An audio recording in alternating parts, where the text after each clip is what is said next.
Hablamos del curso Geoestrategia y Comercio en China con la directora del equipo docente, la profesora Elisa Gavari Starkey de la Facultad de Educación de la UNED.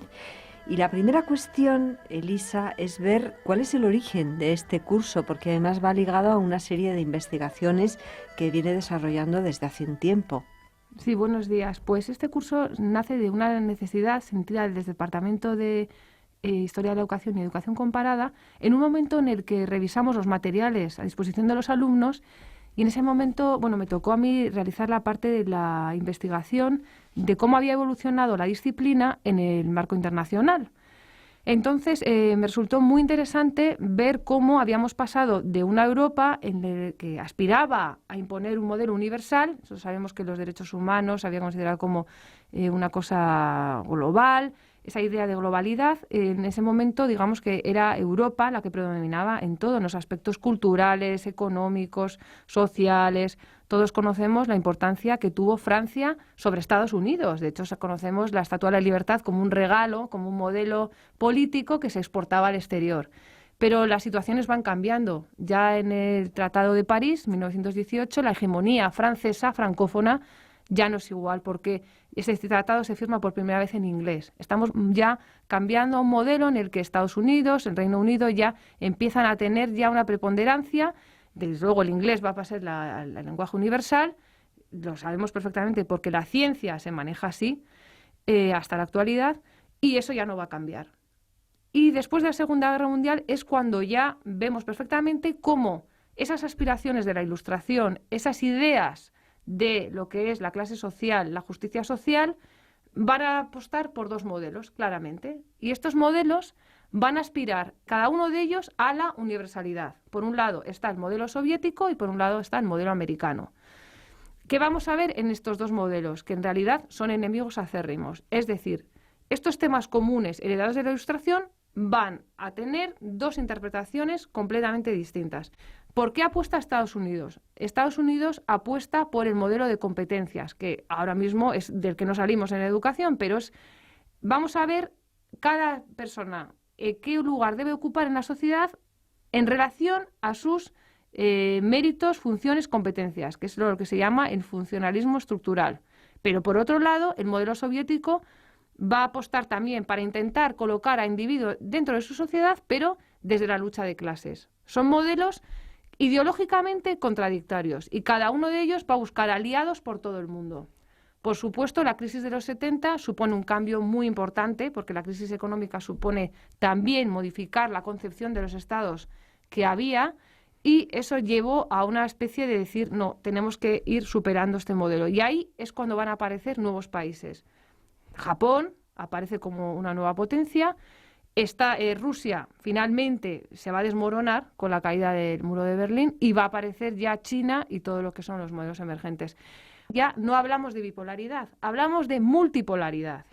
Pues me va a permitir solamente un inciso, porque esto que nos ha estado comentando lo tenemos reflejado precisamente en ese capítulo del libro La educación comparada en tiempos de globalización que ha investigado para esta publicación Elisa Gavari.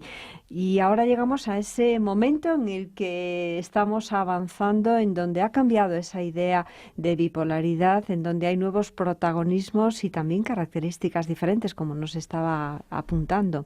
Sí, bueno, ya la bipolaridad del G2 actual, dos países que, aunque estamos en un momento multipolar, es decir, que ya vemos que hay distintas potencias, o podemos hablar mercados emergentes, porque lo que es el Estado como una construcción artificial que ha regido las políticas está cada vez más difuso debido a la preponderancia de la economía en todas las políticas. Sí que está claro que Estados Unidos y China son una nueva bipolaridad, pero con características muy distintas a las que se tenían en los años 50 en plena Guerra Fría. ¿Por qué? Porque Estados Unidos y China son socios. ¿En qué sentido? China produce, Estados Unidos le compra los productos, pero al mismo tiempo China es el banquero de Estados Unidos. Es decir, que ellos no quieren entrar en una dinámica de imponer su modelo sobre el otro, sino que han entendido perfectamente que tienen que ser socios. Y esto se ve muy claro en lo que es en el mar de China. Ellos dicen, bueno, aquí tenemos que estar las dos potencias y hay sitio para los dos.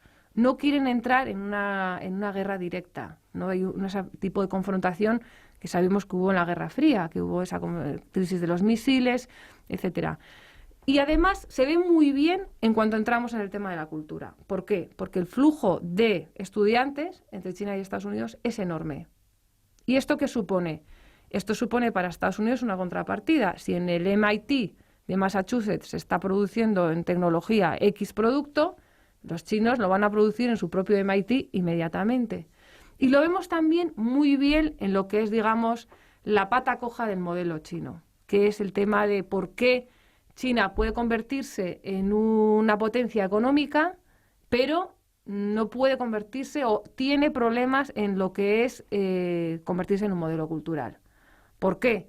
Porque nos cuesta mucho con todo lo que digamos es la propaganda de que realmente, como hemos dicho al principio, la aspiración a los derechos universales es una creación europea muy lejos del modelo opuesto, que digamos que China es el modelo cultural opuesto al nuestro, es la alteridad, es lo que es diferente realmente a nuestro modelo eurocéntrico o posteriormente americano que ha tenido tanta relación, ¿no?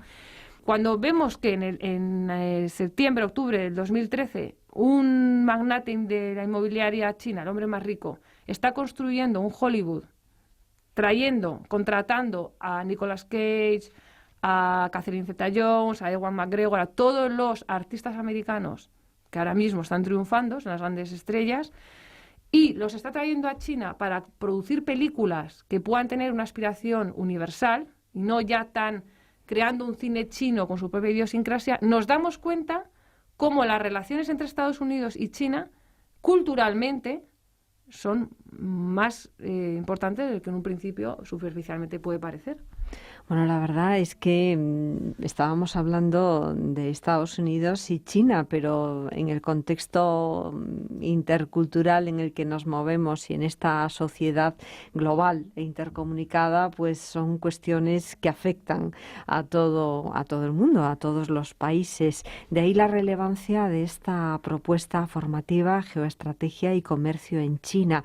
Elisa Gavari-Starkey nos estaba comentando pues esa transformación que se está produciendo en la que China está aspirando no solamente a ser una potencia en el plano, digamos, económico, en el plano comercial, sino también en el plano cultural.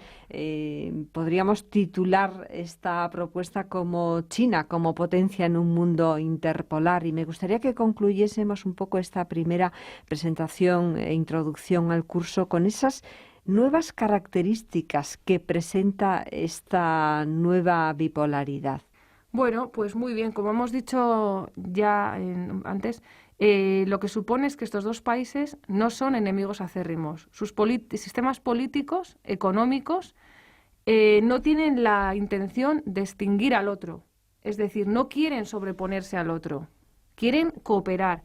Y de hecho, ellos hablan de unas nuevas relaciones basadas en 3 puntos. Primero, la ausencia de conflicto. Después, respeto mutuo. Y tercero, cooperación mutuamente beneficiosa. Bueno, esto es en el 2013. No sabemos si dentro de 20 años estos principios de buenas intenciones se van a mantener, pero está claro que ellos quieren mantener el diálogo.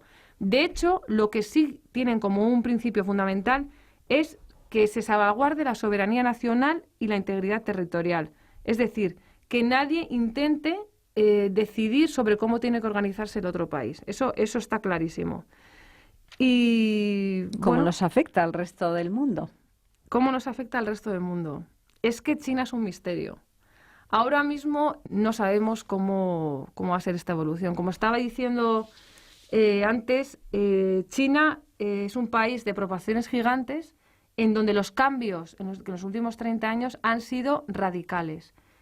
En 3 planos fundamentales. Por un lado, de la planificación, un sistema controlado desde el Estado, a un nuevo mercado. Cambios en un país tan grande, de proporciones de 1.300 millones oficiales, como dicen ellos, hasta 1.500, 1.600 oficiosos, con estos hijos que no sabemos de las familias declarados o no declarados, que han cambiado de una sociedad rural a una sociedad urbana. Por otro lado, de una economía cerrada a una economía abierta. Pero todo esto de golpe en un país es lo que no hay, es un caso único. Por ejemplo, el embajador Bergolat esto lo compara como decir que esto es un proceso histórico que acaece pues una media docena de veces en un milenio, y lo compara con lo que es el Renacimiento europeo, la Revolución Industrial o la emergencia de Estados Unidos, y que este cambio de China realmente supone alterar el orden geoeconómico y geoestratégico global de la historia universal. Bueno, una razón de peso fundamental para apuntarse a este curso Geoestrategia y Comercio en China y aprovechar todo el programa de estudio que nos proponen, un título propio de la Universidad Nacional de Educación a Distancia. Muchas gracias, Elisa, y hasta otro encuentro. Muchas gracias. Elisa Gavari Starkey es profesora de la Facultad de Educación de la UNED, la directora de este curso de experto universitario, un curso de posgrado en el marco de los títulos de la UNED, del programa de formación permanente Geoestrategia y Comercio en China, una introducción a las claves históricas, políticas y sociales de la China contemporánea.